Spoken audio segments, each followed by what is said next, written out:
तो श्रद्धालुओं, हम अपनी आध्यात्मिक यात्रा के इस चरण में श्रीमद् भगवत गीता के 18वें अध्याय के दूसरे भाग पर हम चर्चा करेंगे। तो 18वें अध्याय मोक्ष संन्यास योग के 40 श्लोक तक हमने पार्ट 1 में चर्चा कर ली थी। अब आगे के श्लोकों का अध्ययन करेंगे। तो श्लोक नंबर 41 का अर्थ है, हे परंतप, ब्राह्मण, क्षत्रिय और वैश्यों के तथा शूद्रों के कर्म स्वभाव से उत्पन्न गुणों द्वारा विभक्त किए गए हैं। तो अर्जुन को संबोधित करते हुए श्री कृष्ण भगवान कहते हैं कि ब्राह्मण, क्षत्रिय, वैश्य, शूद्र, इनके जो गुण है वो उनके स्वभाव से उत्पन्न हुए हैं, जो उनके काम करने का तरीका है, जो उनका स्वभाव है। तो ये जो स्वभाव है, स्व धर्म जिसको अपन बोलते हैं, तो कृष्ण भगवान यहां पर सांख्य योग का ही उपयोग करते हैं, लेकिन थोड़ा उसको उन्होंने विस्तार दिया है। प्रत्येक मनुष्य का अपना एक प्राकृतिक स्वभाव होता है। कुछ बहुत गुस्सैल होते हैं, कुछ लड़ाकू होते हैं, कुछ बहुत धीमे होते हैं, कुछ हंसी मतलब हमेशा प्रसन्न रहने वाले होते हैं, कुछ बहुत मेहनती होते हैं, कुछ आलसी होते हैं। तो उनका जन्मजात स्वभाव होता है, उसको स्वधर्म का है। तो ये जो स्वभाव है ये आता कैसे है? क्योंकि सांख्य योग में 3 प्रकार के गुण माने गए हैं, सात्विक, राजस और तामसिक। तो ये हमें पिछले जन्मों के कर्मों के हिसाब से मिलते हैं। तो अब क्योंकि हम मानव योनि में है, तो हम जो मूल प्रकृति हमारी है, जो स्वभाव है, उसके हिसाब से ही काम करेंगे। लेकिन उसमें हम अगर निष्काम कर्म करें तो हम मोक्ष प्राप्त कर सकते हैं, यानी फिर आगे हम जीवन के बंधनों से मुक्त हो सकते हैं। तो ये तो चारों ही प्रकार के वर्ण बताए गए हैं। अब कोई भी उच्च नीच नहीं है। इस जन्म में हमें जो भी प्रवृत्ति मिली है उसके हिसाब से वर्ण निर्धारित हुए हैं। हम क्या है कि बाकी अन्य ब्राह्मण, क्षत्रिय और क्या नाम वैश्य वाले कार्य हम नहीं कर सकते स्वभावश, हमारा स्वभाव ही ऐसा है। तो हमें शूद्र वर्ण वाला कार्य करना चाहिए, यानी ज्यादा दिमाग नहीं खपाना, कोई लड़ाई झगड़ा नहीं, कुछ नहीं। सभी बाकी तीनों वर्णों के जो भी लोग हैं उनकी सेवा करनी है। अब सेवा करने का यहां पर तात्पर्य क्या है? ये नहीं है कि उनकी गुलामी करनी है। आप मान लो कि किसी के यहां पर नौकर रहते हैं दुकान पर, तो ये चाकरी होगी, सरकारी नौकर है तो वो भी शूद्र वर्ण में आता है आज के हिसाब से। जो दूसरों के यहां पर नौकर नौकरी करते हैं, प्राइवेट करते हैं, सरकारी करते हैं, भारत का प्रधानमंत्री है ना, वो भी कर्म के हिसाब से शूद्र है। वो क्यों? उसको तनख्वाह मिलती है। और क्षत्रिय के हिसाब से आप यही मान लीजिए कि जो हमारी सेना है, सेना प्रमुख से लेकर छोटे से सिपाही या पुलिस बल वगैरह है, जो अपनी जान को जोखिम लेकर अपना जो कर्तव्य का पालन करते हैं, चाहे विदेशी शत्रुओं से लड़े या समाज के शत्रुओं से लड़े, तो क्षत्रिय आगे। वैश्य जो व्यापार कर रहे हैं। अब ब्राह्मण यहां पर कौन है? ब्राह्मण यहां पर है जो भी हम अध्ययन करते हैं, कॉलेज में करते हैं, स्कूलों में करते हैं, यूनिवर्सिटीज में करते हैं, फिर हम एक वानप्रस्थ आश्रम से आगे गृहस्थ आश्रम से आगे वानप्रस्थ आश्रम में आ जाएंगे। तो जिन धार्मिक क्या नाम वक्ताओं को हम सुनते हैं, तो वो सब ब्राह्मण की कैटेगरी में है। तो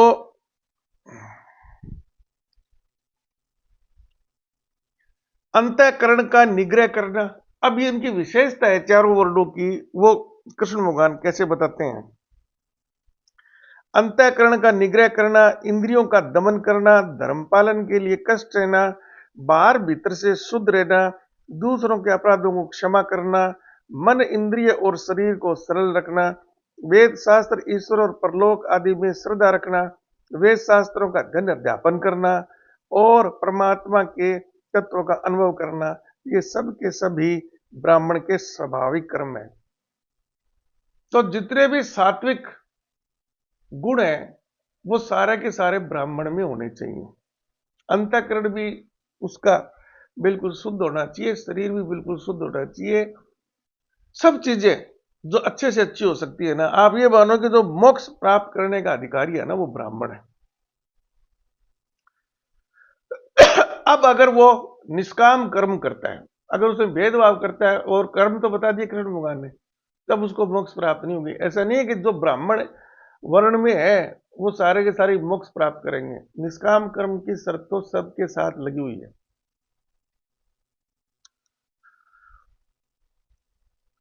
सूरवीरता, तेज, धैर्य, चातुरता और युद्ध में न भागना, दान देना और स्वाभिमान, ये सब के सभी क्षत्रिय के स्वाभाविक कर्म है। अब ये जन्मजात होते हैं। ये जैसे अर्जुन था, वो सॉरी कर्ण, तो वो तो क्षत्रिय में पैदा नहीं हुआ था, वो तो सूत पुत्र था। लेकिन उसका जो स्वधर्म था, जो स्वभाव था ना, वो पिछले जन्मों के आधार पर वो उसको क्षत्रिय था। तो वीर था, योद्धा था, दानी था, ये सारे क्षत्रिय के लक्षण बताए कि दान भी बहुत जरूरी है। तो जो क्षत्रिय होगा, युद्ध करेगा, उसके पास भी सत्ता रहेगी, और सत्ता अगर वो है तो सभी संसाधनों पर सर्वप्रथम उसका अधिकार होता है। तब उससे क्या है कि उन संसाधनों को जो जरूरत पड़ता है उनके हिसाब से उसको बांटना है, एक न्याय के हिसाब से, ठीक है ना। तो वो उसका दान भी उसमें शामिल हो जाएगा। खेती, गोपालन और क्रय विक्रय स्वरूप सत्य व्यवहार, ये वैश्य के स्वाभाविक कर्म है। खेती करना, व्यापार करना, यानी खेती से लेकर बाकी सब तरह के जो व्यापार है ना, और सत्य व्यवहार, उसमें जो व्यवहार है उसका वो बिल्कुल निष्पक्ष होना चाहिए। कुछ नियम निर्धारित हैं, समय के हिसाब से, राज्य के नियम के हिसाब से भी इतना ही लाभ लेना है और किसी में भेदभाव नहीं करनी है। और तो वो किसके स्वाभाविक कर्म किसके हुए? वैश्य के हुए। तथा सब वर्णों की सेवा करना शूद्र का भी स्वाभाविक कर्म है। अपने अपने स्वाभाविक कर्मों में तत्परता से लगा हुआ मनुष्य भगवत प्राप्ति रूप परम सिद्धि को प्राप्त हो जाता है। अब यहां पर कृष्ण भगवान ने बिल्कुल स्पष्ट कर दिया कि चारों ही वर्णों में, अब वो उत्पन्न तो कहां हुए? वो तो पिछले जन्म के कर्मों से हुए, सात्विक और राजस और तमोगुण से। अब वो पैदा तो हो गए। अब जैसा भी उनका वर्ण है, अगर वो वहां पर वो कार्य कर रहे हैं, अब अगर उसमें, क्योंकि वो विवेक बुद्धि है, विवेक बुद्धि कहां से आएगी? ज्ञान से आएगी। तो उनका ज्ञान हटाकर वो अगर वो विवेक बुद्धि से कार्य करें, अज्ञान हटाकर विवेक बुद्धि से यानी ज्ञान प्राप्त करके कार्य करेंगे, तो वो अपने आप ही निष्काम कर्म हो जाएगा। और जब वो निष्काम कर्म करेंगे तो उसकी शूद्र क्या, इस मनुष्य योनि से भी छुटकारा मिल जाएगा उसको। तो कृष्ण भगवान यहां स्पष्ट कहते हैं कि कोई भी वर्ण है ना, वो ऊंचा नीचा नहीं होता, वो तो उनके स्वभाव, प्राकृतिक जो स्वभाव है उसके हिसाब से उसके कर्मों का फल है। अब वो ज्ञान प्राप्त करके निष्काम कर्म करेगा तो वो मुक्ति, ब्राह्मण क्या बनना, उसको मुक्ति हो जाएगी। यहां पर जन्म से कोई संबंध नहीं है कि मतलब कोई नौकर का बच्चा नौकरी हो, वो ब्राह्मण भी हो सकता है अगर वो वेद पाठी बन जाता है, वेद का ज्ञाता है। वो क्षत्रिय भी हो सकता है अगर उसमें उस प्रकार के रजोगुणी स्वभाव आया है पिछले जन्म से। तो वो सभी परम सिद्धि को प्राप्त हो सकते हैं। जिस परमेश्वर से संपूर्ण प्राणियों की उत्पत्ति हुई है और जिससे यह समस्त जगत व्याप्त है, उस परमेश्वर की अपने स्वाभाविक कर्मों द्वारा पूजा करके मनुष्य परम सिद्धि को प्राप्त हो जाता है। तो यहां पर कृष्ण भगवान कह रहे कोई सा भी वर्ण हो, आप 24 घंटा परमेश्वर का पूजा करो, यानी उसकी स्मृति ध्यान में रखो। स्मृति ध्यान में रखेंगे तो आपसे क्या कि निष्काम कर्म ही होएगा, सकाम कर्म नहीं होगा, तो सिद्धि को प्राप्त हो सकते हैं। अच्छी प्रकार आचरण किए हुए दूसरे के धर्म से गुण रहित भी अपना धर्म श्रेष्ठ है, क्योंकि स्वभाव से नियत किए हुए स्वधर्म कर्म को करता हुआ मनुष्य पाप को नहीं प्राप्त होता। अब यहां पर क्या है कि कृष्ण भगवान बहुत स्पष्ट कर रहे हैं कि अगर किसी व्यक्ति का स्वभाव वैश्य वर्ण के हिसाब से है, पिछले जन्मों के कर्मों के हिसाब से, और वो ब्राह्मण बनने का नाटक करे, अब उसको पैदा तो हो गया प्राकृतिक स्वभाव तो उसका वैश्य वर्ण के हिसाब से है, और वो जबरदस्ती क्या है कि ब्राह्मण बनने का प्रयत्न करे या क्षत्रिय बनने का प्रयत्न करे और या फिर शूद्र बनने का कर्म करे, तो वो क्या है कि अच्छा नहीं माना, फिर वो परम तत्व को सिद्धि को प्राप्त नहीं हो सकता। क्योंकि जैसे मान लीजिए उदाहरण है, कौवा है, अब वो कौवा की योनि में पैदा हुआ है, वो हंस की योनि में तो पैदा नहीं हुआ, लेकिन उसने अपनी मिथ्या भ्रम के कारण ये उसको महसूस हुआ या उसने धारणा बना ली कि मैं भी है ना हंस की तरह ही व्यवहार करूंगा तो लोग मुझे हंस के समान ही इज्जत देंगे। मान लो उसने अपने पंख है वो भी रंग लिए, सब काम है, तो वो गलती करेगा, वो सही काम उससे हो ही नहीं पाएगा, और वो दोनों ही कर्मों से, वो दोनों ही जो वर्ण है उनसे दोनों से ही धुतकारा जाएगा। तो कृष्ण भगवान यह कहते हैं कि अच्छी प्रकार आचरण किए हुए दूसरे के धर्म से, यानी आप पूरी तरह से नाटक कर रहे हैं, पूरी तरह से हंस बनने का कोशिश कर रहे हैं, उससे गुण रहित भी अपना धर्म श्रेष्ठ है। कि अगर वो कौवे के जन्म उसकी योनि मिली है तो कौवे के जो कार्य उसको है उसको निष्काम भाव से करे तो वो ज्यादा श्रेष्ठ है।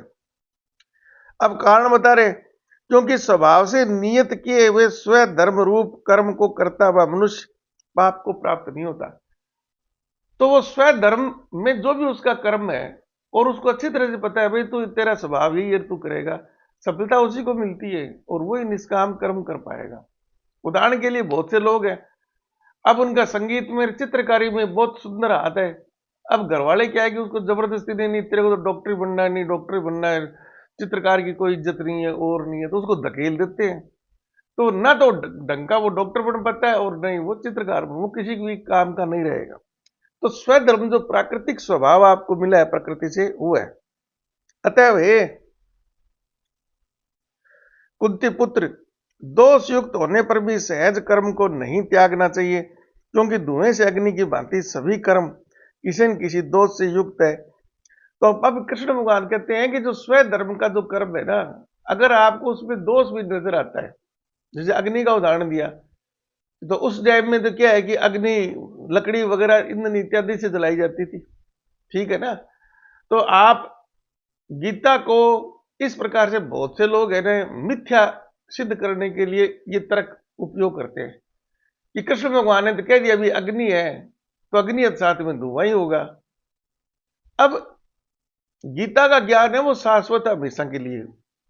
तो मैं इसका जवाब तो क्या कि मेरे पास प्रश्न भी आया हुआ है, अगले एपिसोड में इसका मैं पूरा जवाब दूंगा कि गीता को सही अर्थों में हम कैसे समझ सकते हैं।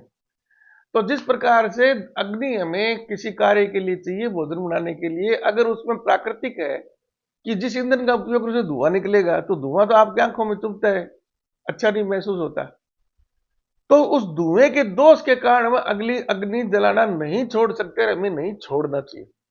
तो कहने का मतलब जो भी आपका स्वधर्म है उसमें किसी कर्म में अगर आपको कोई इस प्रकार की बुराई भी नजर आए तो भी आपको ना उस स्वभाव को छोड़ना नहीं है। जैसे मान लीजिए ये मांस वितरण का जो कार्य करता है उसका स्वभाव उसी प्रकार का वो कार्य कर रहा है, तो उसकी तो मांस की बदबू तो आएगी, तो वो ये सोचे कि मैं ना मांस की बदबू के कारण इसको छोड़कर मैं अन्य कोई कार्य कर लूं, है ना, तो उसके स्वभाव में नहीं, वो दोनों हिस्सों से वो खराब होएगा। सर्वत्र आसक्ति रहित बुद्धि वाला, स्पृहा रहित और जीते हुए अंतःकरण वाला पुरुष सांख्य योग के द्वारा उस परम नैष्कर्मण्य सिद्धि को प्राप्त होता है। तो अब कृष्ण भगवान ये कह रहे हैं कि कोई सा भी वर्ण हो आपका, कोई सा भी कार्य हो, एक बार अब उसमें कुछ दोष भी नजर आ रहा है, लेकिन वही निष्काम कर्म की जो विशेषताएं है ना, आपको उद्देश्य नहीं होना चाहिए, कर्म आपको करना है, ये मानना है, करते हुए मानकर बिल्कुल निस्वार्थ हो गए तो वो भी परम सिद्धि को प्राप्त होता है। जो कि ज्ञान योग की परानिष्ठा है, परम सिद्धि वो ज्ञान योग की प्रानिष्ठा है। उस कर्म सिद्धि को जिस प्रकार से प्राप्त होकर मनुष्य ब्रह्म को प्राप्त होता है, उस प्रकार को हे कुंती पुत्र तू संक्षेप में ही मुझसे समझ। अब वो कर्म को करते हुए परम सिद्धि को कैसे प्राप्त होगा, तो ये कृष्ण भगवान अर्जुन को बतलाते हैं। विशुद्ध बुद्धि से युक्त तथा हल्का सात्विक और नियमित भोजन करने वाला। तो भोजन के जो 4 प्रकार बताए ना, उसके हिसाब से बिल्कुल सात्विक भोजन। शब्दादि विषयों का त्याग करके एकांत और शुद्ध देश का सेवन करने वाला। तो शब्दादि विषयों का त्याग करके, यानी जो मन भटकाने वाले जो शब्द हैं, जैसे मान लो आप किसी चीज का मनन करना चाहते हैं और है, तो आप क्या है कि जैसे किसी प्रकार का संगीत है या कोई शोरगुल है या जो ध्यान किसी के चीज चिल्लाने को जो आपका ध्यान भटका सकता है, ऐसे विषयों को त्याग कर लेना है, एकांत में जाना है, शुद्ध देश, बिल्कुल प्राकृतिक शुद्धता हो वहां पर, तभी आपका ध्यान एकाग्रचित होएगा, तभी आप परम उस ज्ञान को प्राप्त करने में सफल हो पाएंगे। सात्विक धारण शक्ति के द्वारा अंतःकरण और इंद्रियों का संयम करके। तो सात्विक धारण शक्ति का क्या है कि सात्विक जो धारण करने योग्य धर्म, सात्विक धर्म का प्रयोग करके, अंतःकरण और इंद्रियों का संयम करके, अंतःकरण और इंद्रियों को नियंत्रित करके, मन वाणी और शरीर को वश में कर लेने वाला, राग देश को स्वरता नष्ट करके भली भांति दृढ़ वैराग्य का आश्रय लेने वाला तथा अहंकार, बल, घमंड, काम, क्रोध और परिग्रहण का त्याग करके। वैराग्य का मतलब यहां पर घर छोड़ के निकलना संन्यास नहीं है। वैराग्य जो विषय भोग है उससे में वैराग्य लेना है, उनसे संन्यास लेना है। इस चैप्टर का नाम ही मोक्ष संन्यास योग है। तो यहां पर संन्यास का तात्पर्य भगवान धारण करके घर से निकलने वाला नहीं है। हमें कुछ चीजों से मुक्ति पानी है, तो विषय भोग की जो हमारी लालसा है ना, तृष्णा है, उससे मुक्ति पानी है। संन्यास का मतलब यहां पर ये ध्यान योग के कारण परायण रहने वाला, ममता रहित और शांति युक्त पुरुष सच्चिदानंद ब्रह्म में अभिन्न भाव से स्थित होने का पात्र होता है। तो वो ब्रह्म भाव में स्थित हो जाएगा, यानी परमात्मा का साक्षात्कार करने का तरीका बताया। फिर वह सच्चिदानंद ब्रह्म में एक ही भाव से स्थित प्रसन्न मन वाला योगी न तो किसी के लिए शोक करता है और न किसी की आकांक्षा ही करता है, ऐसा समस्त प्राणियों में समभाव वाला योगी मेरी परम भक्ति को प्राप्त हो जाता है। उस परम भक्ति के द्वारा वह मुझ परमात्मा को मैं जो हूं, जितना हूं, ठीक वैसा का वैसा तत्व से जान लेता है तथा उस भक्ति से मुझसे तत्व से जानकर तत्काल ही मुझ में प्रविष्ट हो जाता है। मेरे प्रायण हुआ कर्मयोगी जो संपूर्ण कर्मों को सदा करता हुआ मेरी कृपा से सनातन अविनाशी परम पद को प्राप्त हो जाता है। सब कर्मों को मन से मुझ में समर्पण करके तथा समबुद्धि रूप योग को अवलंबन करके मेरे प्रायण और निरंतर मुझ में चिंतन वाला हो। ये सब चीजें पीछे बताई हुई हैं आपको, अब उनकी पुनरावृत्ति। अब कृष्ण भगवान यही कहते हैं कि भाई परमात्मा का साक्षात्कार करने का जो तरीका है ना, वो है उपयुक्त प्रकार से मुझ में चित्त वाला होकर तू मेरी कृपा से समस्त संकटों को अनायास ही पार कर जाएगा, यदि अहंकार के कारण मेरे वचनों को न सुनेगा। यानी अगर तू मन से इन शब्दों को सुन रहा है, केवल दबाव से या अहंकार के कारण भी मैं ज्ञान ले रहा हूं कृष्ण भगवान से, उसमें अहंकार की भावना हो, तो उपयुक्त प्रकार से मुझ में चित्त वाला होकर, ध्यान तो मेरा ही रखना पड़ेगा, तभी ये सारी चीजें हासिल होएगी। और तो मेरी कृपा से समस्त संकटों को अनायास ही, सब संकट जो है ना तेरे मानसिक, तो तेरी चिंता होगी अभी युद्ध कैसे करूंगा, मैं कैसे मार पाऊंगा उनको, तो उन सब से तू मुक्त हो जाएगा। अर्थात परमार्थ। और अगर तू अहंकार वश इसको सुनेगा तो नष्ट हो जाएगा। अर्थात नष्ट होने का मतलब मरना नहीं है, परमार्थ से भ्रष्ट हो जाएगा। जो तू अहंकार का आश्रय लेकर यह मान रहा है कि मैं युद्ध नहीं करूंगा, तेरा यह निश्चय मिथ्या है। क्योंकि तेरा स्वभाव तुझे जबरदस्ती युद्ध में लगा देगा। अब कृष्ण भगवान ने बिल्कुल स्पष्ट बोल दिया अर्जुन से कि तू युद्ध से विरत हो ही नहीं सकता, क्योंकि तेरा स्वधर्म है, जो स्वभाव है, प्रकृति ने जो तेरे को जन्म दिया है ना, वो पिछले कर्मों के फल से तू क्षत्रिय बना है। तू युद्ध के बगैर तो रह ही नहीं सकता। युद्ध तो तू करेगा, बस फर्क इतना है, ज्ञान प्राप्त करेगा तो उससे वो तेरा निष्काम कर्म हो जाएगा। और तू ऐसे ही युद्ध करेगा, अनमने से पहले भागेगा, दूसरे दिन आ जाएगा या बीच में आ जाएगा युद्ध के, है ना, तो तू नुकसान भी उठाएगा। और अनमने से तू क्या है कि तेरे को पाप का भागी भी बढ़ेगा। क्षत्रिय है तो तेरे को युद्ध करना है पूरी श्रद्धा से। हे कुंती पुत्र, जिस कर्म को तू मोह के कारण करना नहीं चाहता, उसको भी अपने पूर्वकृत स्वाभाविक कर्म से बंधा हुआ परवश होकर करेगा। हे अर्जुन, शरीर रूप यंत्र में आरूढ़ वे संपूर्ण प्राणियों को अंतर्यामी परमेश्वर अपनी माया से उनके कर्मों के अनुसार भ्रमण कराता हुआ सब प्राणियों के हृदय में स्थित है। तो यहां पर कृष्ण भगवान कहते हैं कि अर्जुन, शरीर रूप यंत्र में, शरीर रूप जो यंत्र है, मशीन है, उसमें चलाने वाले के नाम से मैं उसमें विराजमान रहता हूं और मैं उसके कर्मों के फलों के हिसाब से गतिमान करता हूं। मैंने ही तुम्हें अलग अलग वर्णों में पैदा किया है और तुम केवल क्या है कि अब इस जन्म में अज्ञान को हटाकर ज्ञान के द्वारा केवल ये समझ सकने में समर्थ हो कि निष्काम कोई सा भी वर्ण हो, निष्काम कर्म करेंगे तो परम सिद्धि प्राप्त हो जाएगी। केवल तुम्हारे हाथ में इतना ही है, ज्ञान प्राप्त करके तुम मोक्ष की प्राप्ति कर सकते हो।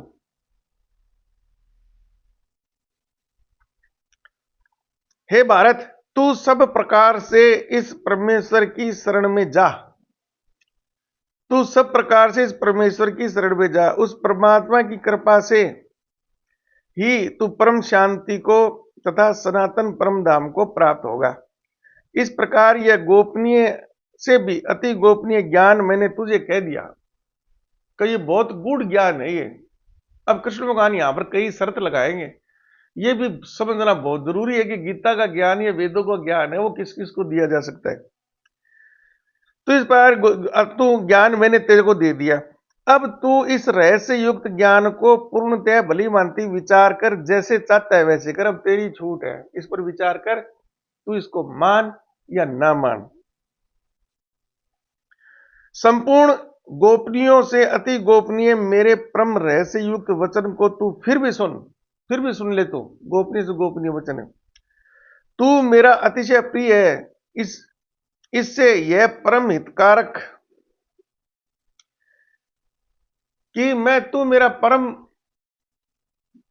वो है, निजी व्यक्ति है, परम हितकारक है, तू तेरा हित में चाहता हूं। इसलिए इस ज्ञान को जो मैंने गोपनीय से भी गोपनीय को दे दिया ना, फिर भी तू फिर से सुन ले। वचन में तुझसे कहूंगा, ये अर्जुन, तू मुझ में मन वाला हो, मेरा भक्त बन, मेरा पूजन करने वाला हो, मुझको प्रणाम कर। ऐसा करने तू मुझे ही प्राप्त होगा। यह मैं तुझसे सत्य प्रतिज्ञा करता हूं, क्योंकि तू मेरा अत्यंत प्रिय। अब कृष्ण भगवान योग क्षेम वहां में जो पीछे गीता में है ना, ये श्लोक का सारांश यही है। अब कृष्ण भगवान बोलते हैं कि अब तू मेरे शरण में आ जा, मुझको नमस्कार कर, तो तू मुझको प्राप्त हो जाएगा। यह मैं तुझसे सत्य प्रतिज्ञा करता हूं, गारंटी देता हूं इस बात की, क्योंकि तू मेरा अनन्य प्रिय है। तो योग क्षेम वहां में, तो उस संस्कृति के वाक्यांश का अर्थ योग का मतलब शरण में चला जाना, मिल जाना। ये भी कृष्ण भगवान ने कहा है कि जो मेरे शरण में आ जाएगा, क्षेम यानी उसका हित, उसका ऐश्वर्य वैसा का वैसा बरकरार रखूंगा, मैं हानि नहीं होने दूंगा। वहां में हम गारंटी है इस बात की। ये मतलब इसका वही एक विस्तृत संस्कृत के श्लोक के रूप में कृष्ण भगवान ने फिर कहा है। तो ये मतलब गीता का संक्षेप में जो सार है ना, अब वही है, योग शिव वहां में हमको तो शरण आ जा, नमस्कार कर मुझे, ज्यादा सोच विचार मत कर। संपूर्ण धर्मों को अर्थात संपूर्ण कर्तव्य कर्मों को मुझ में लगाकर तू केवल एक मुझ सर्वशक्तिमान सर्वाधार परमेश्वर की शरण में आ जा। मैं तुझे संपूर्ण पापों से मुक्त कर दूंगा, तू शोक मत कर। अब थोड़ा विस्तार से करेगा, अब तू छोड़ सब चीजें, मुझ सर्वशक्तिमान वगैरह जो भी अपनी अपनी उपमा ना, बोले तेरे को चिंता करने की क्या जरूरत, तेरे को पापों से भी मुक्त कर दूंगा। वो तो निष्काम कर्म हो गया, तो वैसे अपने आप ही पाप से मुक्त है वो। तो कृष्ण भगवान निष्काम कर्म को ही समझाने का प्रयत्न कर रहे हैं। तुझे ये गीता रूप रहस्यमय उपदेश किसी भी काल में न तो तप रहित मनुष्य कहना चाहिए, न भक्ति रहित से, और न बिना सुनने की इच्छा वाले से ही कहना चाहिए। तथा जो मुझ में दोष दृष्टि रखता है उससे तो कभी भी नहीं कहना चाहिए। अभी यहां पर प्रतिबंध लगाया है, तो वेदों के लिए भी यही श्लोक है, बिल्कुल फिट बैठ रहा है, ये किसी भी विषय के लिए फिट बैठता है। तुझे यह गीता रूप रहस्य में उपदेश किसी भी काल में न तो तप रहित मनुष्य को कहना चाहिए। तप रहित रहित मतलब का मतलब क्या है, जो इसका पात्र नहीं है। अब पात्र बहुत से कारणों से नहीं होगा। उदाहरण के लिए, जिसने 12वीं तक विज्ञान ली नहीं है, भौतिक विज्ञान, रसायन विज्ञान, जीव विज्ञान या गणित की जो मूलभूत परिभाषिक शब्दावलियां है, मूलभूत जो ज्ञान है, वो उसने पढ़ा ही नहीं है, और वो कॉलेज में जाकर बोले कि ना मैं तो विज्ञान लूंगा, तो कभी सफल होएगा क्या? तो ऐसे गुरु को बोल देना चाहिए, अरे क्या तू गलत जा गया, तूने तूने पूरी तप नहीं किया, या जो तूने उद्देश्य धारण किया ना उसके हिसाब से तेरी पूर्व तैयारी नहीं है। तो पात्र को ही शिक्षा दी जाती है। अगर वो गुरु उसको बोले कि ठीक है तेरे को ज्ञान देना है, मेरी ड्यूटी है तेरे को ज्ञान देना, तो शिष्य कुछ नहीं सीखेगा, वो उसके ज्ञान को बदनाम ही करेगा, गुरु का समय भी व्यर्थ होगा, और वो शिष्य भी उससे गलत अर्थ निकालेगा। तप रहित मनुष्य से कहना चाहिए, न भक्ति रहित से, जिसकी गुरु में श्रद्धा नहीं है उससे भी नहीं कहना चाहिए, न बिना सुनने की इच्छा वाले से कहना, जबरदस्ती पकड़ के ले तो ज्ञान ले, नहीं, उससे भी नहीं कहना चाहिए। तथा जो मुझ में दोष दृष्टि रखता है उससे तो कभी भी नहीं कहना चाहिए। जो जिनकी प्रवृत्ति यही है कि हम भगवान को गलत साबित करेंगे, उन्होंने दृढ़ निश्चय कर रखा है, उसको अगर तू ये ज्ञान सुनाएगा ना, उसको तो बिल्कुल ही नहीं सुनाना। जैसे अभी पहले हमने जो लिया था उदाहरण अग्नि और धुएं वाला, तो अगर शब्द से इसको कोई पकड़ेगा तो वो तो ये कहेगा कि जरूरी है क्या, हीटर में से धुआं नहीं निकलता, बल्ब में से धुआं नहीं निकलता, उसमें है ना अग्नि, प्रकाश उत्पन्न हो रहा है ना, हीटर से तो चीजें भी गर्म हो रही है, तो जो चूल्हे पर हो रही है। तो कहेंगे गीता यानी कृष्ण भगवान को ज्ञान ही नहीं है कि बगैर धुएं की भी अग्नि हो सकती है। तो जो इसको गलत साबित करने का जिसके मन से आना वो कर देगा, जिसको सही दृष्टि से, जैसे मैं हूं, तो मैं इसको ये कहूंगा कि ये ज्ञान अर्जुन के लिए दिया गया था, अर्जुन को समझाने के लिए। चलो वो आगे इस अगले एपिसोड में पूरा उसका विस्तार से बताऊंगा मैं। जो पुरुष मुझ में परम प्रेम करके इस परम रहस्य युक्त गीता शास्त्र को मेरे भक्तों में कहेगा, वह मुझको ही प्राप्त होगा, इसमें कोई संदेह नहीं है। और जो इस प्रकार से जो पात्र लोग हैं उनको ये ज्ञान बांटेगा ना, वो ज्ञानी भी मेरे को ही प्राप्त होगा। इससे बढ़कर मेरा प्रिय कार्य करने वाला मनुष्य में कोई भी नहीं है, तथा पृथ्वी भर में उससे बढ़कर मेरा प्रिय दूसरा कोई विषय में होगा नहीं होगा। जो मनुष्य इस धर्म में हम दोनों को संवाद रूप गीता शास्त्र को पढ़ेगा, उसके द्वारा भी ज्ञान योग से पूजित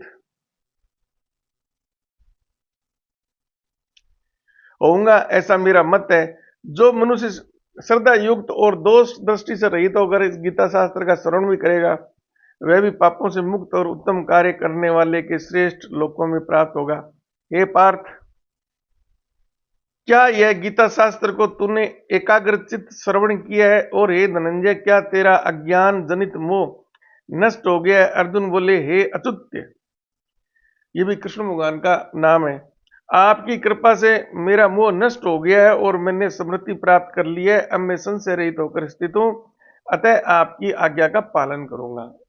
अब उसकी दृष्टि है वो खुल गई है। अब संजय बोल रहे हैं, गीता ज्ञान यहां पर समाप्त हो गया। अब संजय है वो धृतराष्ट्र को बताते हैं, इस प्रकार मैंने वासुदेव के और महात्मा अर्जुन के इस अद्भुत रहस्य युक्त रोमांचकारक संवाद को सुना।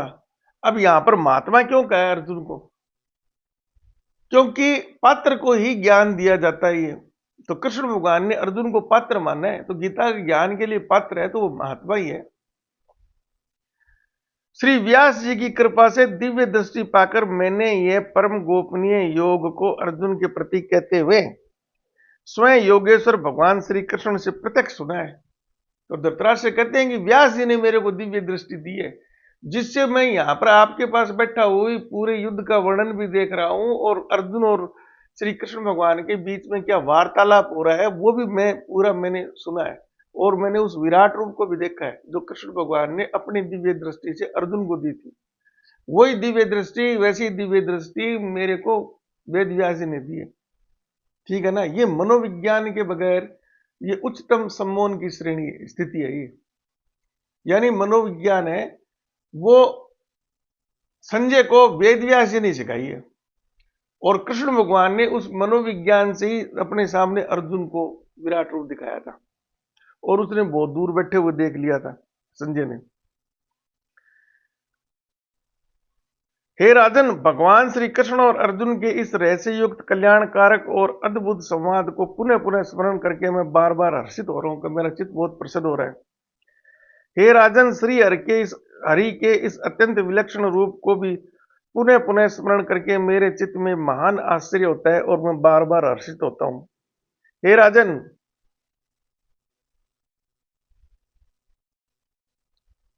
जहां योगेश्वर भगवान श्री कृष्ण है और जो गांडी धनुषधारी अर्जुन है, वहीं पर श्री विजय, विभूति और अचल नीति है, ऐसा मेरा मत है। तो अब ये गीता का 18वां अध्याय मोक्ष संन्यास योग यहां पर समाप्त होता है। तो अंत में वो एक तरह से शिक्षा या सलाह या चेतावनी भी देते हैं। किसको? धृतराष्ट्र को, कि जहां पर श्री कृष्ण जैसे हैं, गांडीवधारी अर्जुन है, जहां पर नीति है तो वहीं पर ही श्री है, यानी विजय भी पर वहीं पर है, विजय भी सब चीज वहीं पर ही है। ऐसा मेरा मत है कि जी मैंने तो आपको सलाह दे दी, अब बाकी उनके जो कर्म है जो वहां पर कर रहे हैं।